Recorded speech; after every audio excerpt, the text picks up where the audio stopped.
Recently, I did a reaction video and I found out that in Australia, the kids aren't allowed to go out to recess without wearing hats. It was odd to me. It's something I've never heard of because here in the United States, that's not a thing. Well, then I was looking in the comment section and finding out that because it's because of the UV is so high, right? And evidently the ozone layer has like a giant hole. There's a hole in the ozone layer, like big giant hole right over Australia. So because of that, evidently Australia has like, I don't know if it's the highest, but it's one of the highest for sure.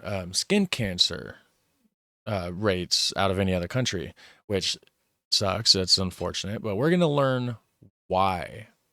Why is that? Is it the ozone? Is there no ozone? Is there a giant hole there? What is the actual deal? What is going on? Because that's crazy, right? And it just sucks, cancer, any illness, anything sucks. That sucks. And if anybody's watching this that has cancer, my condolences, So the original channel is by Psych. Is that how you pronounce that? I don't know. SCIQ. So links down below so you can go over there and hit like and all that good stuff. And it just is called Why This Country Has the Deadliest Skin Cancer. So yeah, let's check it out. G'day everyone! We definitely all know someone that suffered from cancer. It's among the leading causes of death worldwide, with skin cancer being one of the most common at more than 3 million cases reported globally each year. Let's put that into perspective. Here in the US, in 2010, 74,000 Americans were diagnosed with cancer of the skin. That same year, the Australian Institute of Health and Welfare released a study revealing that we Aussies have the highest rate of melanoma and one of the highest overall rates of cancer in the world. At the time, more than 100,000 cases of skin cancers were reported in the country. So that's crazy. 74,000 in the United States, which has like, I don't know, 300 and some million people versus, what was it, 100,000, over 100,000 in Australia. Australia only has 27 or 28 million. And this video was posted 7 years ago. They just now got to the 27 or 28 million mark. 74,000 in a giant United States with its huge population, but 100,000 in tiny Australia. Fast forward to today. According to the Cancer Council of Australia, 134,000 Australians are going to be diagnosed with skin cancer by the end of this year, and 150,000 by 2020. That's more than double the rate of the United States, who in 2017 are expected to have only about 87,000 cases. Now, numbers for both countries have gone up, but why are we Aussies getting skin cancer at a far higher rate than anyone else in the world? Is it because we love the sun, or that we live by the beach, or are always really down to play rugby and AFL footy and a game of netty? That's netball, if you don't speak Australian. I don't know what that is. So basically, is our addiction to sport the reason why we get cancer? Or is it that we came from a lot of English and European stock, so our fair skin is just not made for the harsh Australian climate? Well, the answer is no to all of those reasons. Well, not really. I mean, if you're out in the sun a little bit more because you're going to the beach and going surfing and stuff, and you do have these high UV rates, then it could definitely make it worse for sure. Actually, the answer is far more terrifying. See, right now... Far more terrifying. Like my hair.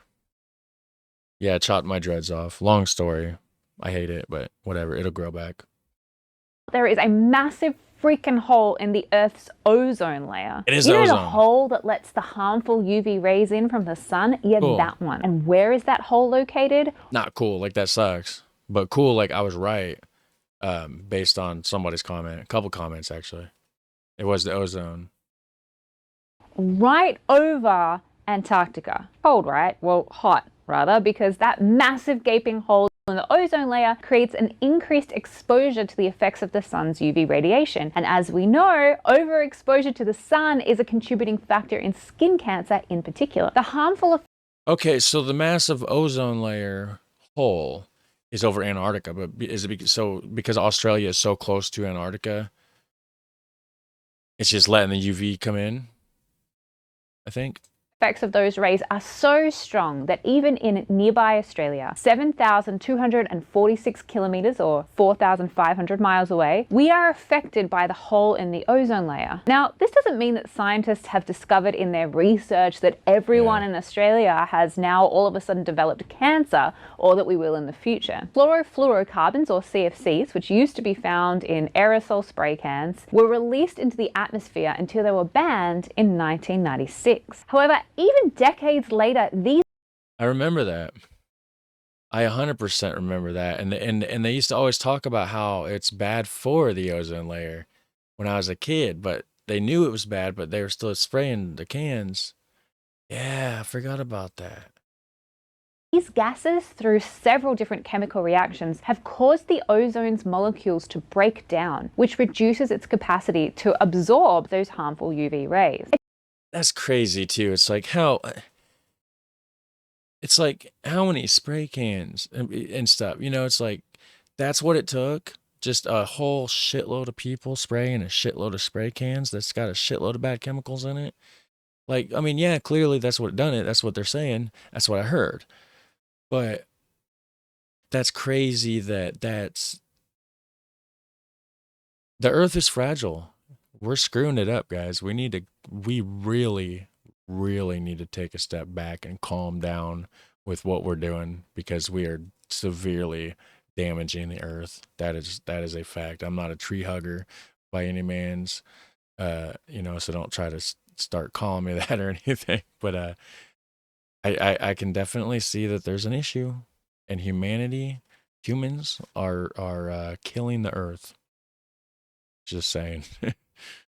It took scientists a while to catch on to the fact that these products we were using were actually destroying the ozone layer. And it took policymakers an even longer time, decades worth of emitting CFCs into the atmosphere, before we actually got ourselves together and banned them. But good news, last year, more than 30 years after the scientists first spotted that hole in the atmosphere's protective ozone layer, measurements taken last year showed that the ozone hole had shrunk by more than 1.5 million square miles. Good. Yeah.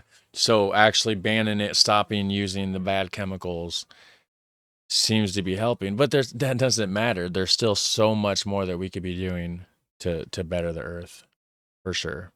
And we're all guilty. I'm not innocent by any means. We're all doing stuff to hurt the earth.